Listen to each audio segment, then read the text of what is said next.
எந்த வேலை செய்தாலும் எந்த ஊரில் வசித்தாலும் எம் பிள்ளைகள் நீங்க என்றும் நன்றாய் வாழணுமே. வாழ்வில் உயரச் சென்ற போதும் மன விழிப்பு விடவே கூடாது. நீங்க கீழே விழுந்த போதும் பயந்து நின்றிடக்கூடாதே.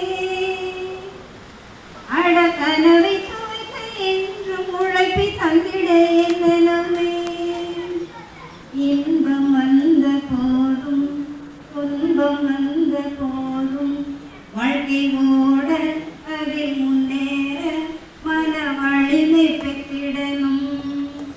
இன்பம் வந்த போதும் பெரும் துன்பம் வந்த போதும் வாழ்க்கை ஓட அதில் முன்னேற மன வலிமை பெற்றிடணும்.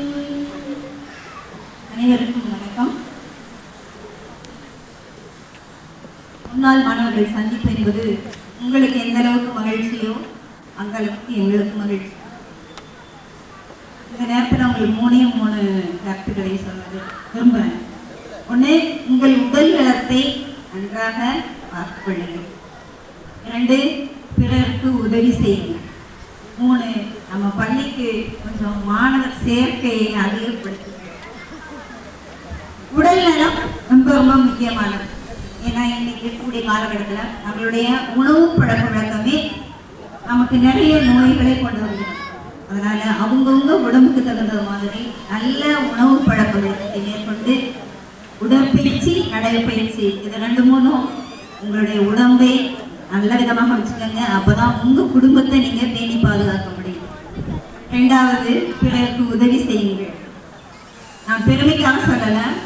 2022 தமிழக அரசு டாக்டர் ராதாகிருஷ்ணன் விருது எனக்கு வழங்கியது. அப்பொழுது அவர்கள் கொடுத்த அந்த 10,000 ரூபாயை கண்டிப்பாக மாணவர்கள் யாராவது கஷ்டப்பட்டாங்க உதவி செய்யணும் தனியாக தான் வச்சிருந்தேன். இப்போ பொண்ணு பயோடெக் படிக்க போனேன், ஃபீஸ் கட்டுறதுக்கு முடியல அப்படின்னு சொல்லி கேட்ட பொழுது அந்த 10,000 எடுத்து அந்த பொருட்டை தான் கொடுத்தேன். அவ்வப்பொழுது முன்னாள் மாணவர்கள் யாராவது என்னால் அதாவது காலேஜ் போனதுக்கப்புறம் முடியல, என்னால் ஃபீஸ் கட்ட முடியல, அல்லது அட்மிஷனுக்கு ஃபீஸ் கட்ட முடியல, எக்ஸாம் ஃபீஸ் கட்ட முடியலன்னு சொல்லும் பொழுது என்னால் முடிந்த உதவிகளை செய்வேன். இல்லை அப்படின்னாலும் பணம் இருப்பவர்களிடம் சொல்லி அந்த உதவியை பெற்று தருவேன்.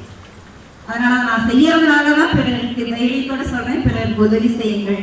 அது நமக்கு ஆயுளை கூட்டி தரக்கூடியது, மன மகிழ்ச்சியை கூட்டி தரக்கூடியது. அடுத்து நம்ம பள்ளி, இது நம்ம படித்த பள்ளி. பள்ளியில் இப்பொழுது மாணவர்களின் எண்ணிக்கை ரொம்ப கம்மியாக தான் இருக்கு.